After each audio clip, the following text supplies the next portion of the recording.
जय हिंद सभी को। चलिए क्लास स्टार्ट करते हैं हम लोग आज।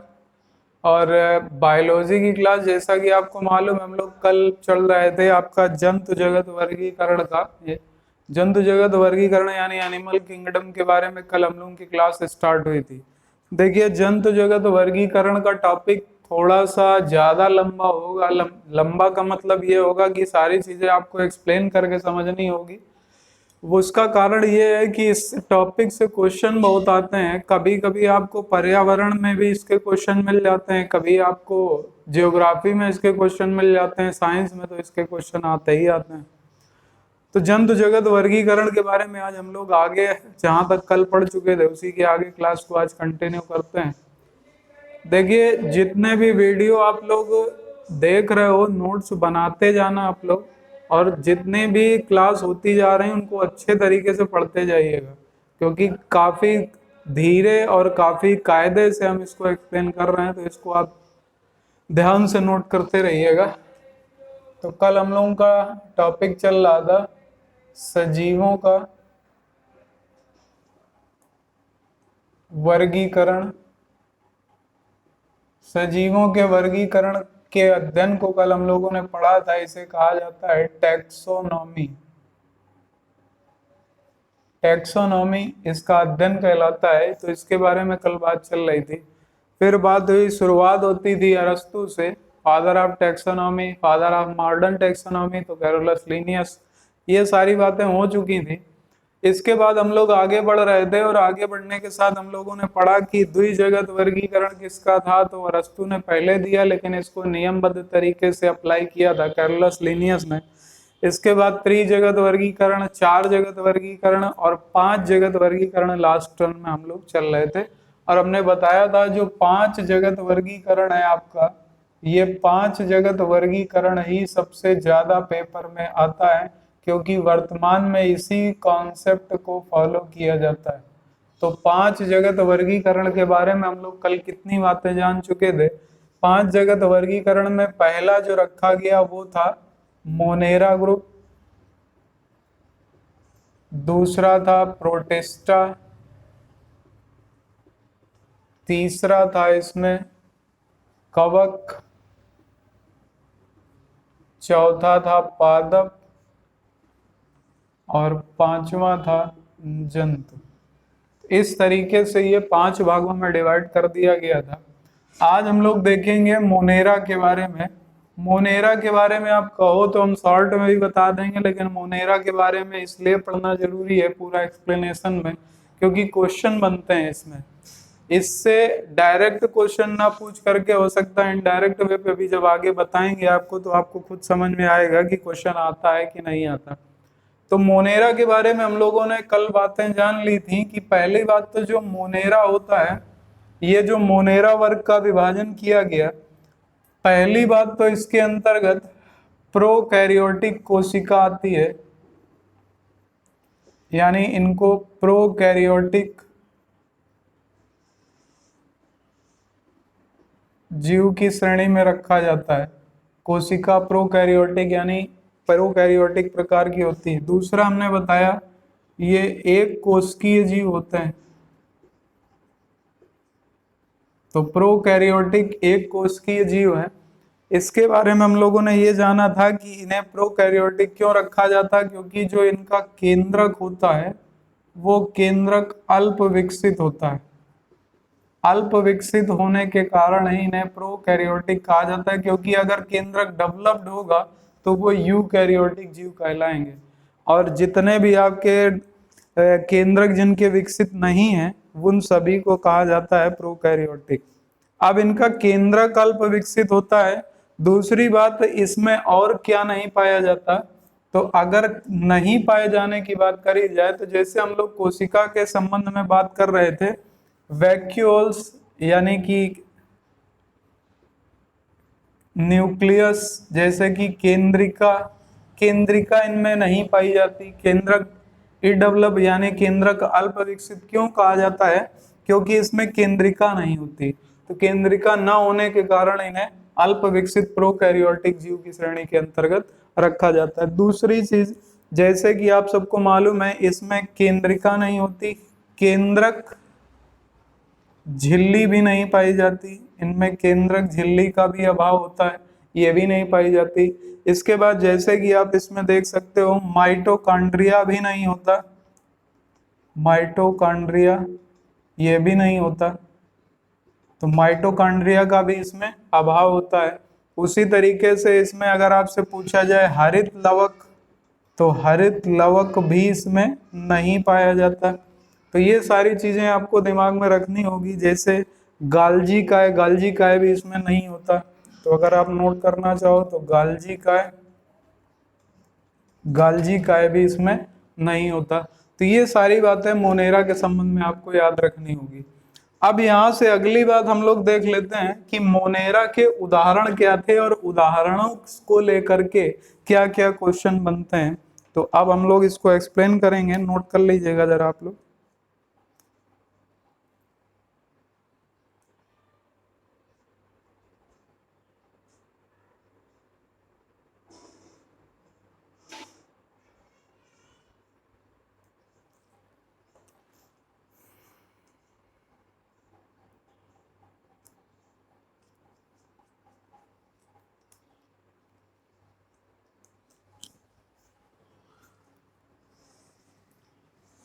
तो मोनेरा के अंतर्गत इसका पहला उदाहरण लिया गया था। कल हम लोगों ने पढ़ा था कि मोनेरा में इसके एग्जाम्पल के तौर पे, यानी मोनेरा में हम लोग क्या क्या देखेंगे आगे। तो मोनेरा में पहला तो देखा जाएगा बैक्टीरिया,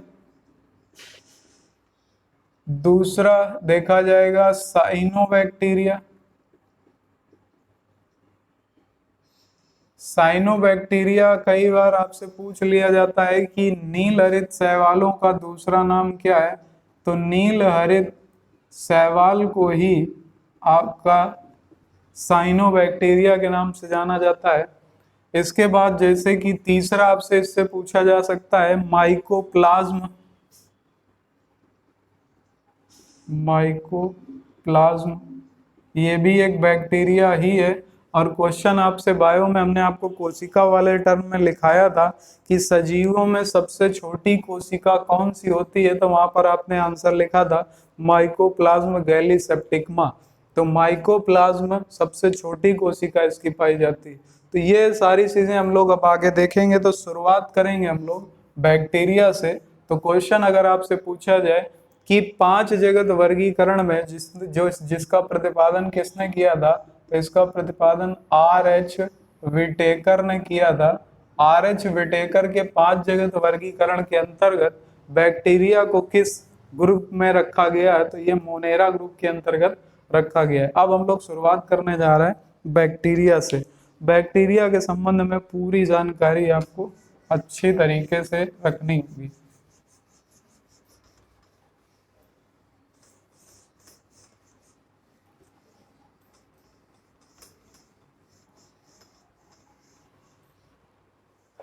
शुरू करते हैं हम लोग मोनेरा के अंतर्गत। सबसे पहला बैक्टीरिया, बैक्टीरिया को हम लोग हिंदी में जीवाणु भी कह देते हैं। ये मोनेरा ग्रुप के अंतर्गत आता है। अब सबसे पहली चीज जो बैक्टीरिया से आपको जान लेनी चाहिए कि बैक्टीरिया के खोजकर्ता कौन थे, यानी इसकी खोज किसने की थी। तो बैक्टीरिया के खोजकर्ता का नाम बताइएगा आप लोग अगर याद हो तो। इसकी खोज 1676 में ल्यूवेनहॉक ने की थी। 1676 में ल्यूवेनहॉक ने इसकी खोज की थी। अब बात आती है इसकी खोज कहाँ से की गई थी। तो पहली बार जब ल्यूवेनहॉक ने इसकी खोज की जीवाणु की यानी बैक्टीरिया की, तो दांतों की खुरचन में इसे खोजा था। तो यहाँ पर यह भी याद रखिएगा कि पहली बार बैक्टीरिया की खोज कहाँ से की गई, तो दांतों की खुरचन से इसकी खोज की गई थी। दांतों की खुरचन से इसे खोजा गया। तो पहला क्वेश्चन नोट कर लीजिएगा कि बैक्टीरिया या जीवाणु के खोजकर्ता एंटोनी वॉन ल्यूवेनहॉक थे, जिन्होंने इसकी खोज 1674 में की थी। अगर आपसे क्वेश्चन पूछा जाए कि जीवाणु या बैक्टीरिया का नामकरण किसने किया था? तो इसका नामकरण किया था एहरेनबर्ग ने। एहरेनबर्ग ने बैक्टीरिया को बैक्टीरिया के नाम से संबोधित किया था, और एहरेनबर्ग ने ही पहली बार बैक्टीरिया का नामकरण किया था। इसके बाद अगला क्वेश्चन पूछा जा सकता है कि जब इसमें कोशिका भित्ति, बैक्टीरिया में कोशिका भित्ति पाई जाएगी कि नहीं? तो इसमें कोशिका भित्ति तो पाई जाती है, और इसीलिए यहाँ से क्वेश्चन बनता है कि कोशिका भित्ति जब पाई जाती है तो ये कोशिका भित्ति किसकी बनी होती है? कई बार क्वेश्चन पेपर में पूछा गया कि जीवाणुओं में कोशिका भित्ति किसकी बनी होती है, तो ये आप सबको मालूम है, हमने लिखाया है पिछले टर्म में इसे। ये पेप्टोग्लाइकॉन की बनी होती है, पेप्टोग्लाइकॉन की बनी होती है, तो ये भी नोट कर लीजिएगा। जीवाणुओं में कोशिका भित्ति पेप्टोग्लाइकॉन की बनी होती है। तो इसके साथ अगला क्वेश्चन आता है कि आपने अभी पढ़ा कि इसमें माइटोकॉन्ड्रिया नहीं पाया जाता, यानी माइटोकॉन्ड्रिया अनुपस्थित होता है। तो क्वेश्चन आपसे पूछा जा सकता है कि जब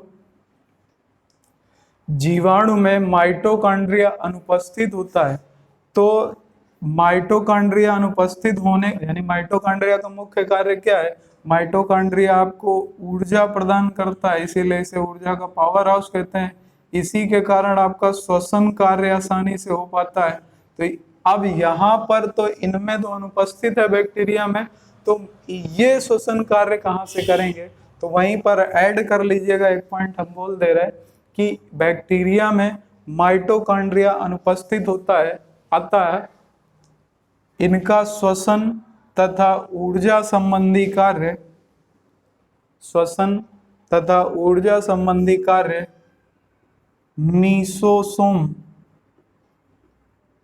मीसोसोम के द्वारा किया जाता है, मीसोसोम के द्वारा किया जाता है। तो कई बार क्वेश्चन पूछा गया कि बैक्टीरिया या जीवाणु के में श्वसन या ऊर्जा संबंधी कार्य किसके द्वारा किए जाते हैं? मीसोसोम द्वारा, क्योंकि इसमें माइटोकॉन्ड्रिया नहीं होता।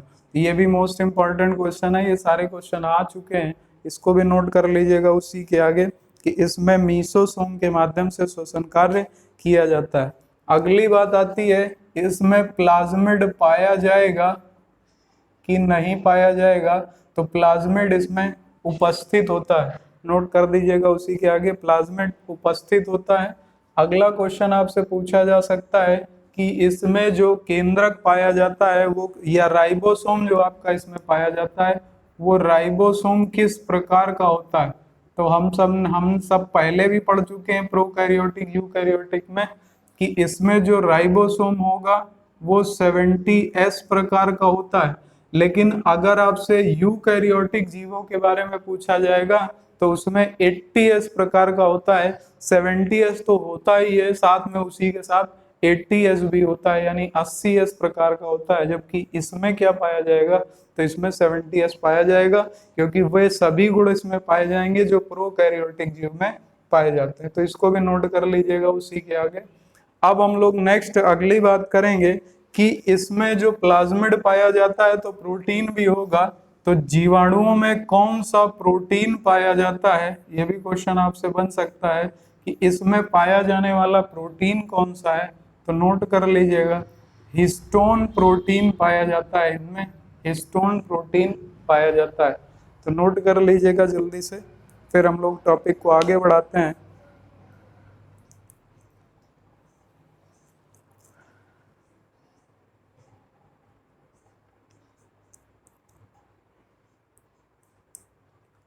हिस्टोन प्रोटीन पाया जाता है। अब उम्मीद है यहाँ तक आप लोगों ने नोट कर लिया होगा।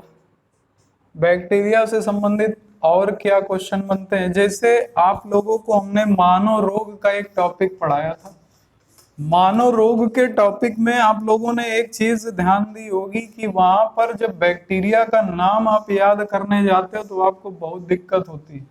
बहुत दिक्कत इसलिए होती है क्योंकि बैक्टीरिया, वायरस, फंगस ये लगभग सब मिल जाते हैं एक दूसरे में। तो अब हम आपको एक कॉन्सेप्ट बताने वाले हैं जिसके बाद आप बैक्टीरिया को पहचान जाओगे बड़े आसानी से। यानी बैक्टीरिया अगर कोई भी है तो उस बैक्टीरिया को आप आसानी से पहचान जाओगे, क्योंकि बैक्टीरिया में होता क्या है कि बैक्टीरिया के आकार जो भी होंगे इनके, यानी इनकी जो आकृतियां हैं, इन आकृतियों के आधार पर इनका नामकरण किया गया है। तो आपको ज्यादा नहीं याद रखना, सिर्फ 4 प्रकार की आकृतियां और उनके नामकरण को याद रखना है कि अगर किसी जीवाणु या बैक्टीरिया की कोई एक निश्चित आकृति होगी तो उसका नामकरण क्या होगा। मोस्ट इंपॉर्टेंट है, ये कॉन्सेप्ट का क्वेश्चन है। अगर आप यहाँ से इसको समझ गए तो आपको जीवाणु याद करने में कभी भी दिक्कत नहीं होगी। तो आकृतियां और इसका नामकरण, तो यहाँ से आप लोग ये एक हेडिंग डाल दीजिएगा, एक तरफ आकृतियां और दूसरी तरफ डाल दीजिएगा नामकरण। जिसमें सबसे पहला हम लोग ले लेते हैं,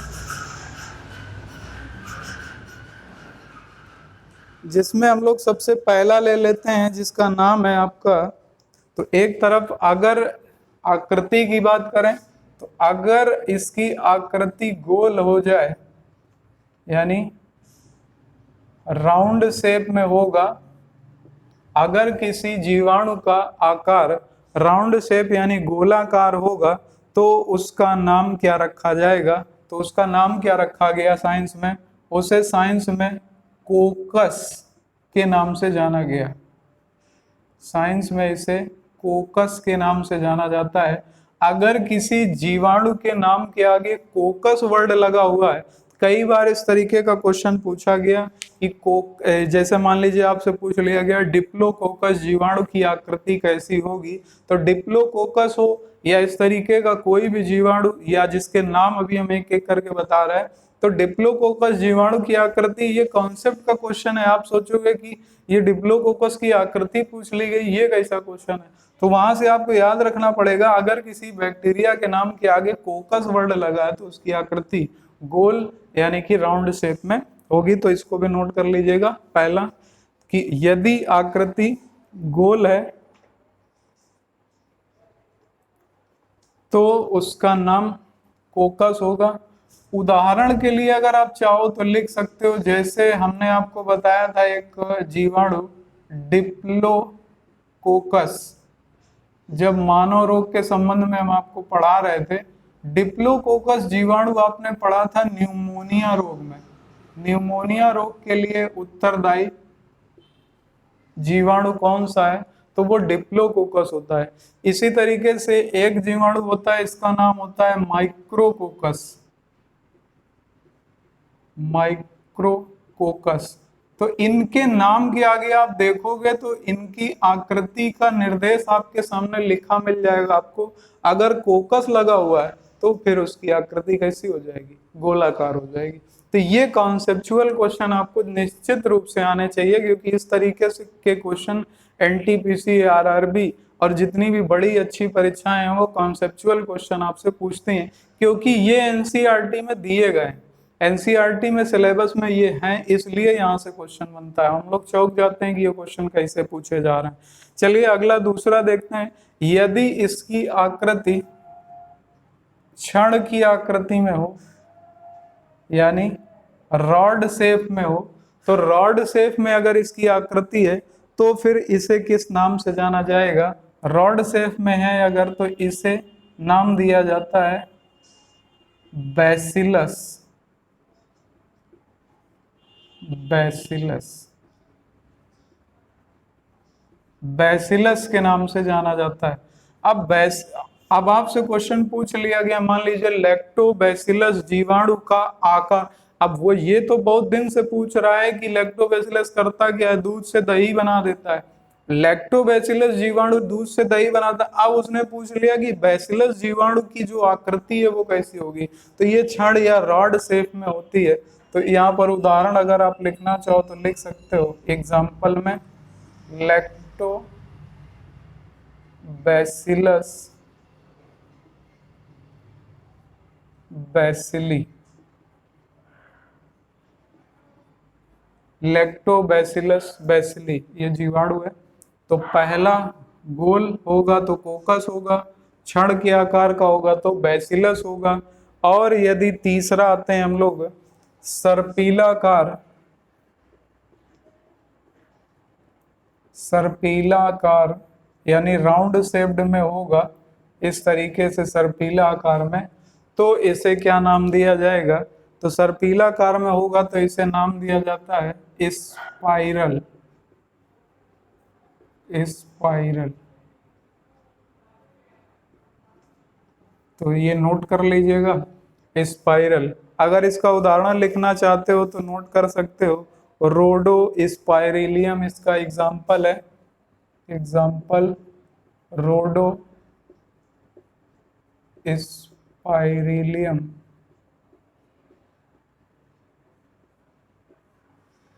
इसके बाद चौथा, यदि कॉमा के आकार का है, तो कॉमा के आकार का है यदि, तो इसका नाम क्या दिया जाएगा? तो कॉमा के आकार का है तो इसका नाम होगा विब्रियो, विब्रियो। नोट कर लीजिएगा। विब्रियो का एग्जाम्पल आप सबको मालूम है, विब्रियो कॉलेरी, विब्रियो कॉलेरी एक जीवाणु का नाम है, जिसके कारण कौन सा रोग होता है? जरा कमेंट बॉक्स पे कमेंट करिएगा, विब्रियो कॉलेरी के लिए कौन सा रोग होता है? विब्रियो कॉलेरी से, इसके माध्यम से हैजा रोग होता है। तो ये चार आपको याद रखने होंगे कि अगर आपसे मान लीजिए कोई जीवाणु पूछे और उसकी आकृति पूछे तो आप आकृति को आसानी से बता सको। अगर कोकस है तो गोल शेप होगा, अगर बैसिलस है तो रॉड शेप होगा यानी क्षण के आकार, अगर स्पाइरल है तो सर्पिलाकार होगा, अगर विब्रियो है तो कॉमा के आकार का होगा, जैसा आप कॉमा इस तरीके से लगाते हो तो कॉमा के आकार का, तो इसे क्या कहा जाएगा? Vibrio cholerae. तो उम्मीद है यहाँ तक आप सबको बात समझ में आ गई होगी। अब आगे देखते हैं इसी टॉपिक को।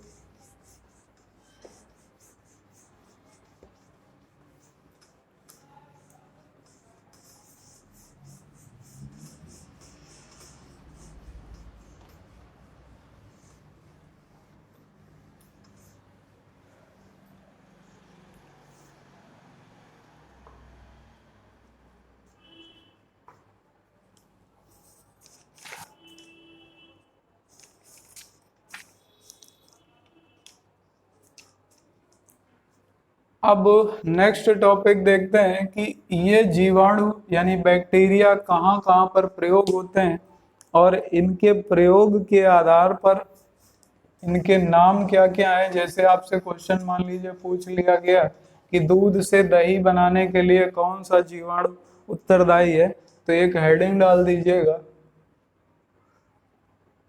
जीवाणुओं या बैक्टीरिया के अनुप्रयोग, जीवाणुओं या बैक्टीरिया के अनुप्रयोग। आपको बता दें ये जो टॉपिक हम आपको पढ़ा रहे हैं, ये पिछले कई साल से इस टॉपिक से क्वेश्चन लगातार बन रहे हैं और इस टॉपिक से निश्चित रूप से क्वेश्चन बन रहा है कि अभी आप और भी देखोगे आगे। सबसे पहला लेते हैं, सबको मालूम है दूध से दही बनने की जो क्रिया होती है, इसके लिए किस जीवाणु या को उत्तरदायी माना जाता है? तो इसके लिए जो भी जीवाणु उत्तरदायी है उसे कहा जाता है लैक्टो बैसिलस बैसिली।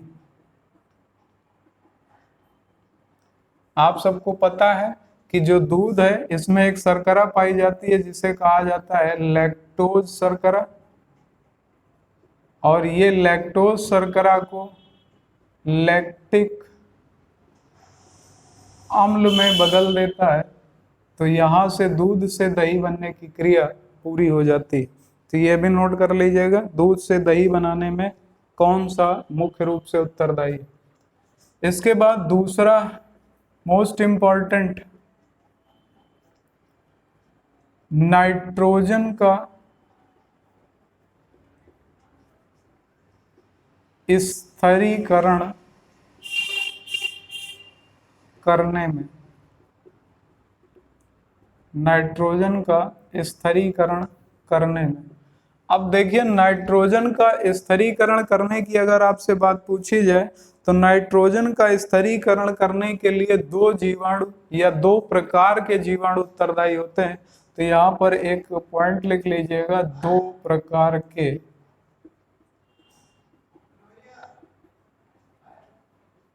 एक तो वे जीवाणु होंगे जो स्वतंत्र होकर के नाइट्रोजन का स्थिरीकरण कर सकते हैं, यानी अकेला ही एक जीवाणु स्थिरीकरण कर देगा।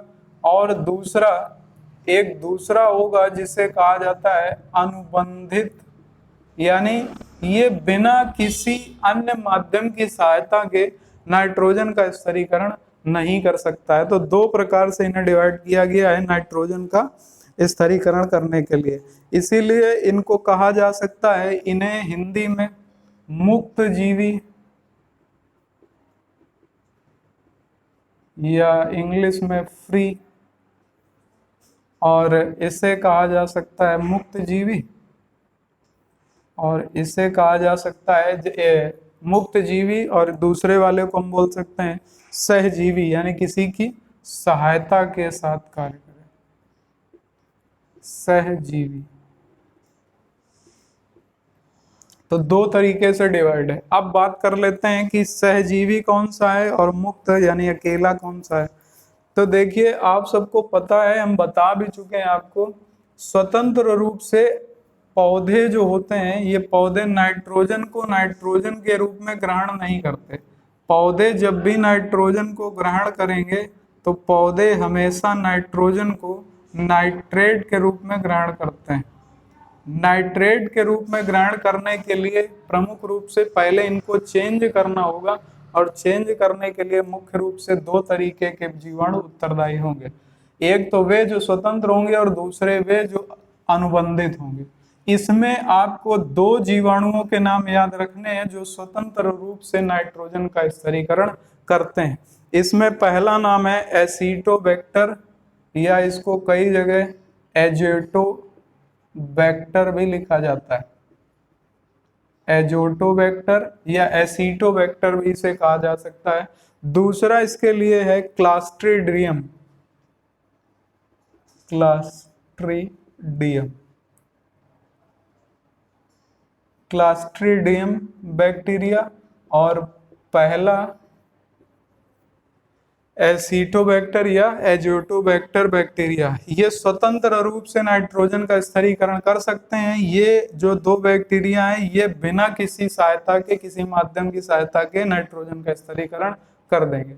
अब बात आता है कि सहजीवी यानी किसी की सहायता से जो नाइट्रोजन का स्थिरीकरण करेंगे, ऐसा क्या उदाहरण हो सकता है। तो इसका उदाहरण है राइजोबियम, राइजोबियम।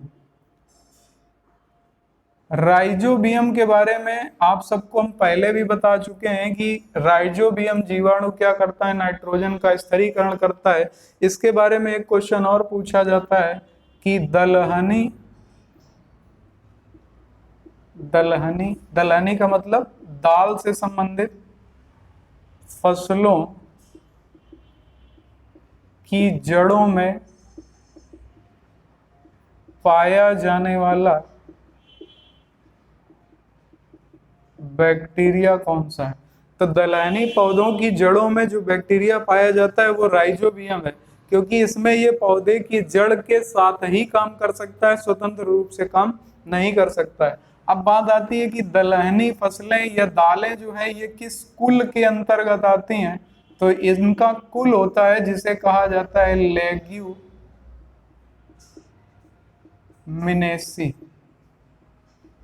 लेग्यूमिनेसी कुल के अंतर्गत आती है। तो लेग्यूमिनेसी, अगर आपसे क्वेश्चन ये भी पूछा जा सकता है कि राइजोबियम जीवाणु किस कुल की फसलों की जड़ों में होगा, तो लेग्यूमिनेसी कुल की जड़ों की फसलों में होगा ये।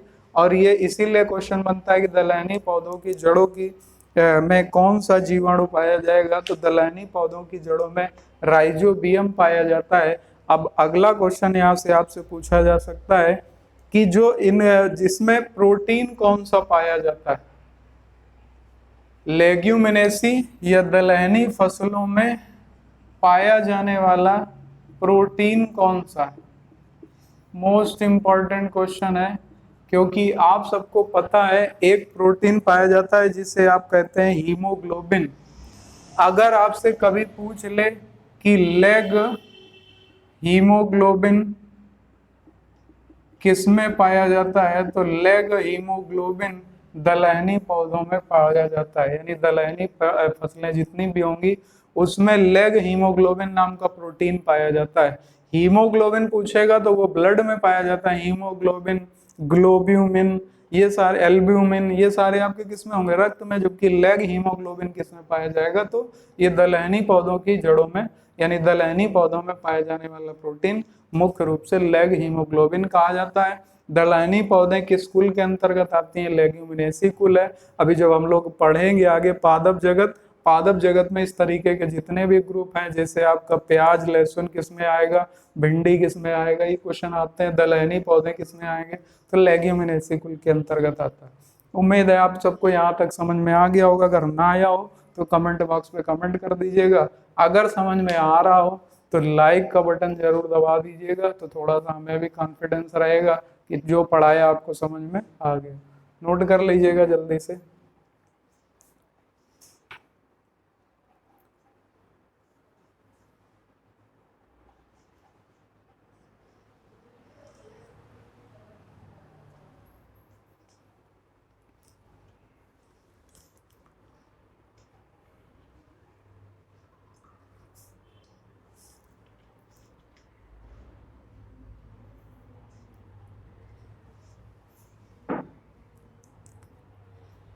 एक क्वेश्चन आपसे और पूछा जाता है कि जैविक उर्वरक यानी बायो फर्टिलाइजर किसे कहा जाता है, तो वहीं पर नोट डाल के एक पॉइंट लिख लीजिएगा। इन तीनों को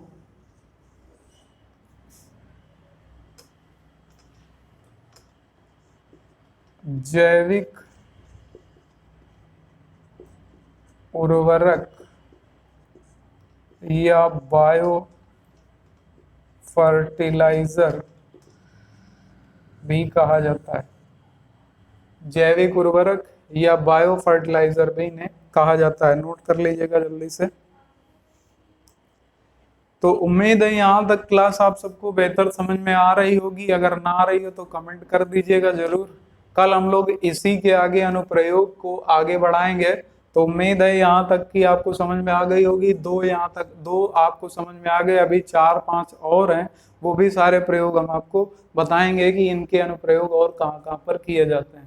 तो अच्छा लगा हो तो कमेंट कर दीजिएगा और लाइक का बटन भी दबा दीजिएगा। अगर ना समझ में आया हो कोई चीज़ तो आप हमें कमेंट करके बता सकते हो। तो अब मिलेंगे कल की क्लास में, तब तक के लिए जय हिंद, वंदे मातरम।